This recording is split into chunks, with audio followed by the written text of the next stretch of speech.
Right, sitting here with boxing trainer Matt Leisching again, and it's been a while since I've been to the gym, but how you been keeping? I'm good, thanks, and you, Hayden? Nice to have you in Cape Town.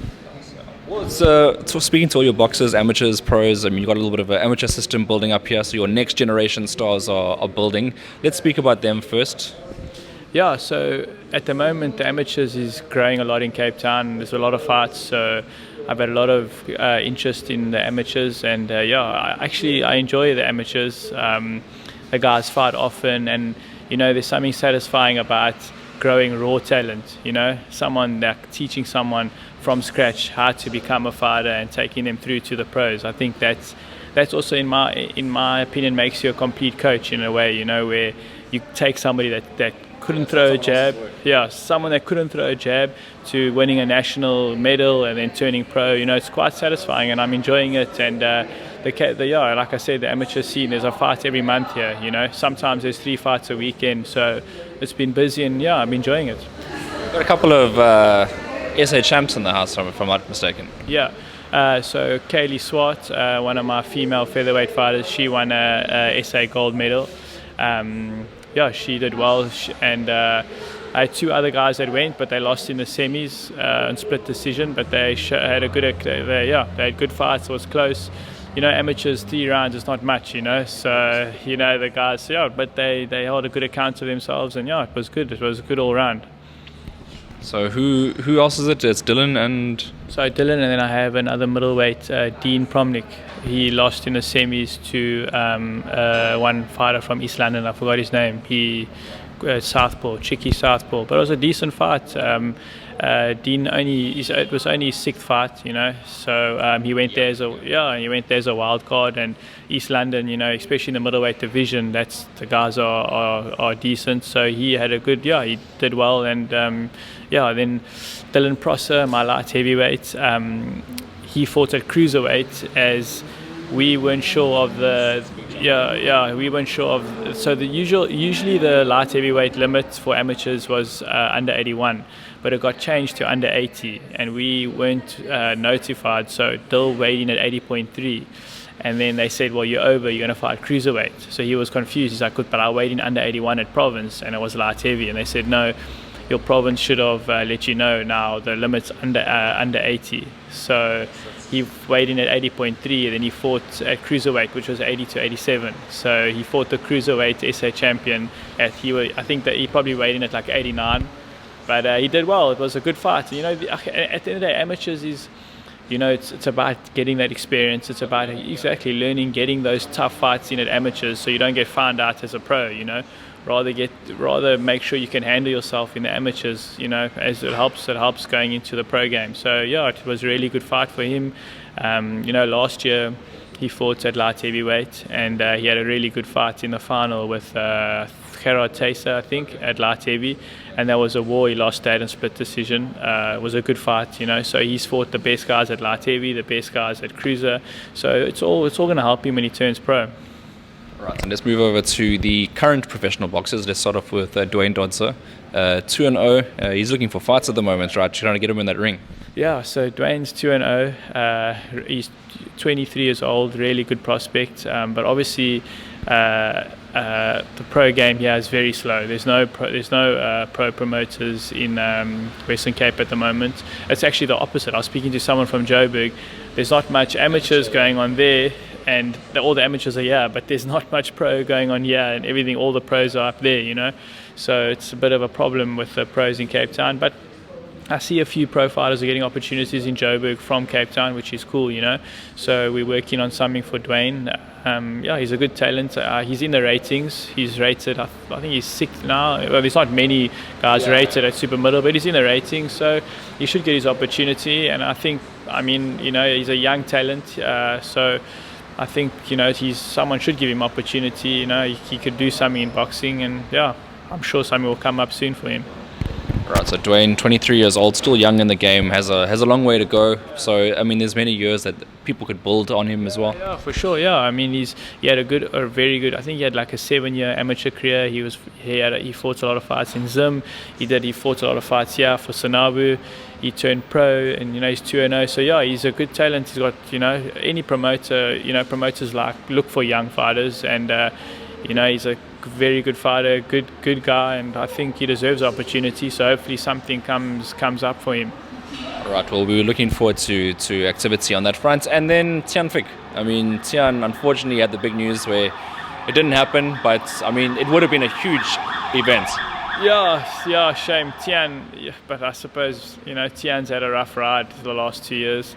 I mean, at one stage we signed a contract to fight for the WBA global belt in Ukraine against Rudenko. That was signed, and then there was something, I think Rudenko got COVID or something like that, and then we re-signed the fight, and then he fell off again, and then Tian got, and then his SA title defense got rescheduled. Shame, man.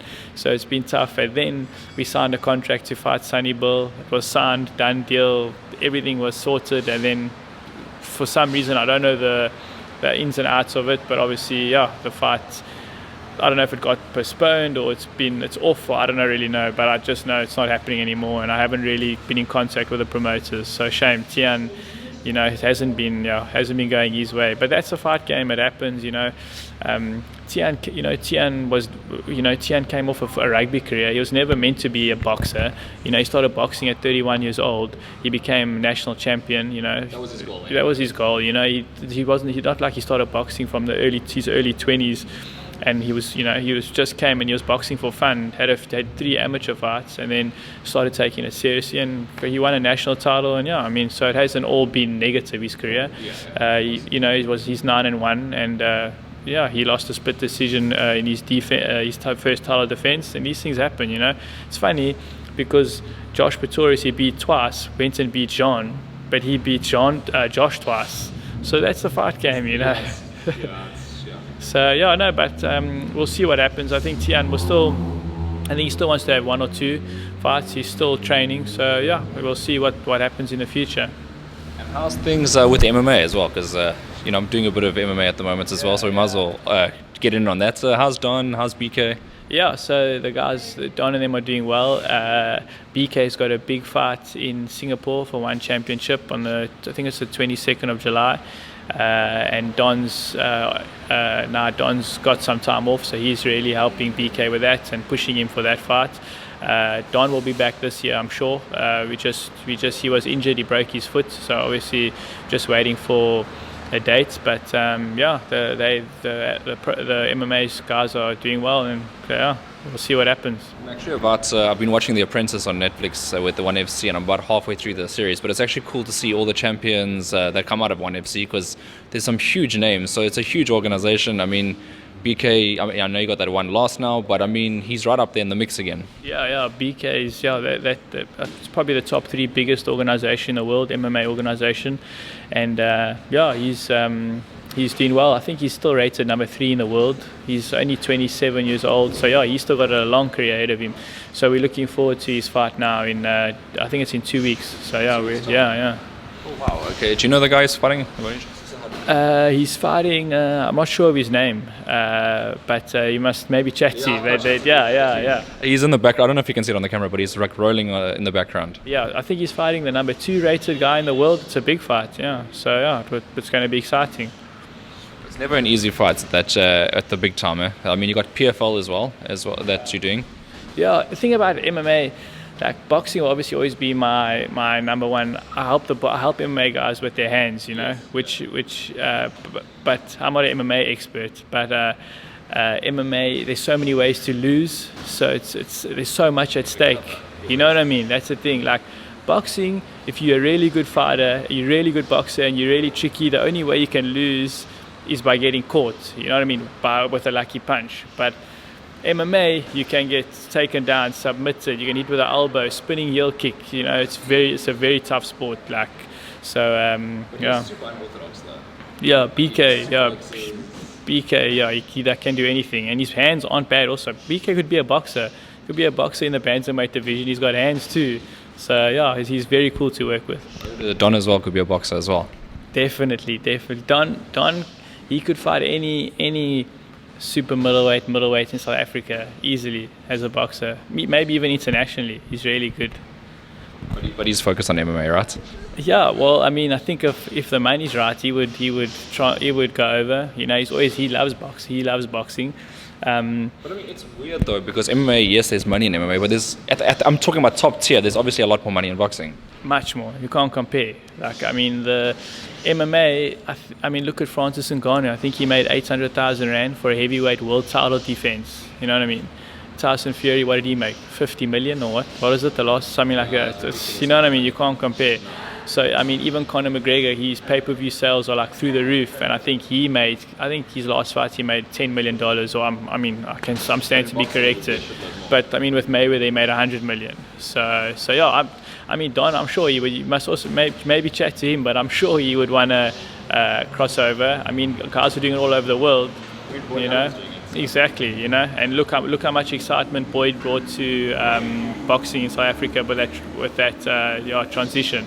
So yeah, who knows? They call them, I think Boyd goes by the name hybrid athletes. You know, that's what they're going for. So maybe we'll see. But I think he's signed to his organisation for X amount of years. So yeah, well, we must. Yeah, like I said, chat to him. Who knows? I think it'll be very exciting. All right, Matt, anything else in the gym? Have I forgotten anyone? No, you got everyone. Yeah, you got everyone, and we just, you know, carrying on doing our thing in Cape Town. You know, building the fighters. Everything's going well this side, and yeah. What's the second half of the year? Anything big coming up for the second half of the year for you personally? Second half of the year, obviously the amateurs will always be fighting throughout the year. I'm also doing my own amateur shows now again, which is cool for the gym, giving the guys more opportunity. So I think I hosted my last one at Hope Street Hall in Cape Town. It was cool. We had a sold out event. People just want to watch fighting, you know. So my thing is, the more fighters, the more amateurs and the more up and coming guys fight, the better for everyone. The better for boxing in South Africa, you know. I think one of the problems in boxing in South Africa is guys aren't having long enough amateur careers, you know. So the more exactly. So the more amateur fights we can have in this country, the more experienced guys get as amateurs. It helps everyone. So yeah. All right, well, thank you, Matt. So obviously the Cape Town amateur scene's popping, the professional scene not so much, but you know it'll get there with you produce enough good Cape Townian boxers. The boxing will come here naturally. I hope so. You know, I hope maybe ESPN could do a show here. You know, there is a lot of talent in Cape Town. And I mean, that'll be great for all the boxers if ESPN could come here, or, you know, I don't know. I mean, obviously, I don't know if it's viable for them, but it would be, you know, it would help boxing in general. Well, we got Cape Townian boxers over there. I mean, Abdulaziz, you got Atinkosi Plaikis, you got Darren Rousseau. You know, I know they're based in Gauteng, but they're Cape Townian fighters. Yeah, exactly. I mean, it would be cool to have one here and let all the guys fight. It'll be great. Get the home support for all those guys. Well, fantastic, Matt. I know you're going to head out now, but I appreciate your time, and it's nice being in Cape Town for a bit again. Cool. Thanks, Aidan. Thank you.